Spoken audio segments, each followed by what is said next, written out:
Manipur Crisis and Beyond the Way Forward a Futuristic Exercise Haiba Hiramda United Committee Manipur UCM na Sinduna one day public discourse ki thauram ama pangthokre UCM gi sahi ama supna chatharakpa Silver Jubilee celebration ga mari leinana Sangai Hall Hotel Imphal da pangthokhiba thauram da YK Dhiren Maitai President United Committee Manipur amadi Professor Y Nabakumar, former Dean School of Environmental Science MU na Atoiba Mithunglen Singh oina saruk yaki thoram aduda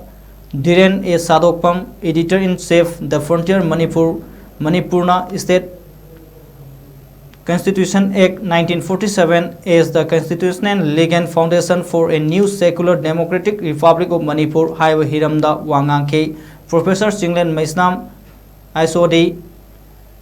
SIS MU amadi Dr. Homen Thangzam IGNTU RCM na socio-economic linkage between Manipur Maitais and other indigenous Manipuri communities and the need for a common destiny a futuristic exercise haiba hiramda wangangke amadi Dr. Malem Ningthauja Assistant Professor Department of History DM University the continuous historical linkage make it essential for the Manipur Maitai and other indigenous Manipuri communities to unite for a better future haiba hiramda wangangke Jing amusung tempat turen ikut pun sami narambiwa puning ni narambiwa masih wakulu si makata na kerem bongda udaraga di hena Manipur si mangun senjin kata ke heba wakulu tuni jemu duna ikoi na United Committee Manipur na faujo beti keno hek last ikoi bong orang si ikoi duna manga bong pare ikoi na 2001 lagi uji pau beti ikoi na senjin jadi si keno akana apun ba Manipur di ayam Manipur sudah United Manipur ama siam na pohon na bayi siya, lain na pohon na bayi United Committee ni, boleh dah bayi kau di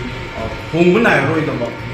stay na mukang ni, mana betul masih mangun dah sanction na pohon na pada Manipur dah lain ni riba, pangluk kurup singsi mereka kau mutual understanding ama lain ni, bawa macam ni, kau pohon na biru macam ni, pangluk kurup lain ni riba pun sama ni mana segi manung dah kau lain riba, kurup singsi mereka kau amaga nusi sana na lain ni, na pohon apa kurup singsi losing singsi kau hal itu na tatok tasih tu ni, communication gap lain dah kau masih amaga nusi sana na lain ni na bagi kalau masih kau paket pergi tengah itu double lain si kau United Committee, pauju bukalo ni kau sanction tu na lain.